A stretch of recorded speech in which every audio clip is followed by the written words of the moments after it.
Chambre de métier et de l'artisanat Normandie présente Nos artisans ont du talent. Nathalie Schrein-Guirma. Bonjour Nathalie, avec vous tous les samedis, on salue la France qui travaille. Aujourd'hui, on va parler biscuits et gourmandises.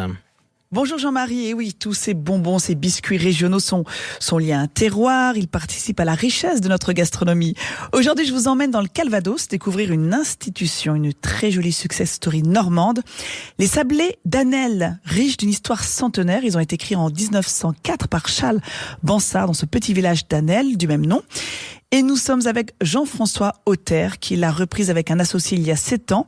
Et ils se sont donné comme objectif de réveiller cette belle endormie. Merci d'être avec nous, Jean-François Auter. Alors, le succès de ces biscuits, est-ce qu'on peut dire qu'il est déjà dans cette recette jalousement gardée, avec cette envie de mettre en avant les produits locaux, les produits du terroir?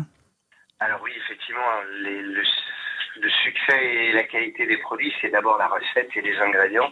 On travaille exclusivement avec des matières premières locales ou quasi exclusivement, comme du beurre au pétillini. On casse nos œufs encore, ce qui est assez rare. Ce qui est rare, hein. Le tout en frais, ça se fait de moins en moins. Voilà, donc on travaille vraiment en hyper local et avec des méthodes de fabrication artisanale depuis le début. Mais alors le fait qu'il y ait une grande partie encore artisanale dans la fabrication, ces gestes de l'artisan, c'est par nostalgie? C'est parce que ça fait la différence sur le produit?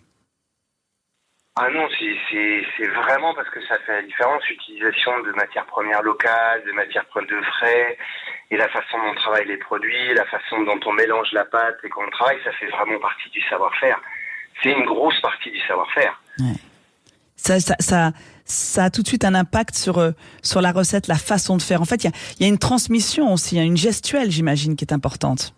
Il y a une gestuelle, il y a une maîtrise de la texture, il y a une maîtrise de la pâte.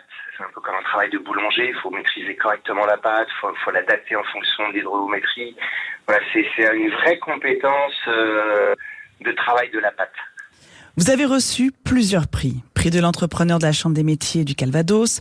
Vous avez été reconnu artisan de qualité par le Collège culinaire de France. Vous avez le label Saveur de Normandie. Tous ces labels, ils sont importants pour une marque, pour justement ces produits du terroir?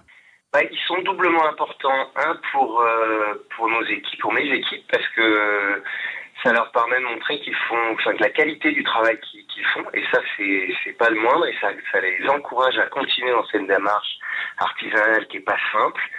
Et vis-à-vis de nos clients, ça nous permet aussi de valider une façon de travailler, un état d'esprit artisanal, et c'est loin d'être négligeable. Ouais.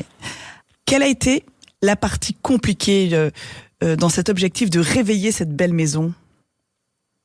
De rester artisan, de se donner tous les moyens pour rester artisan et continuer à poursuivre, en fait, c'est le changement dans la continuité, mais poursuivre le côté artisanal. Ça, c'est plus compliqué aujourd'hui. Aujourd'hui, combien de salariés dans l'entreprise?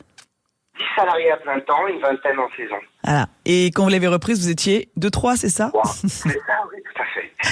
Merci beaucoup Jean-François Auter d'avoir pris le temps d'échanger avec nous sur cette belle success story normande, les sablés d'Anel. Merci Jean-François. Merci à vous.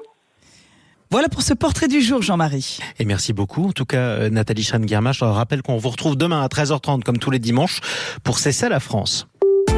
Nos artisans ont du talent. Nathalie Schrein-Guirma. avec la Chambre de métier et de l'artisanat Normandie.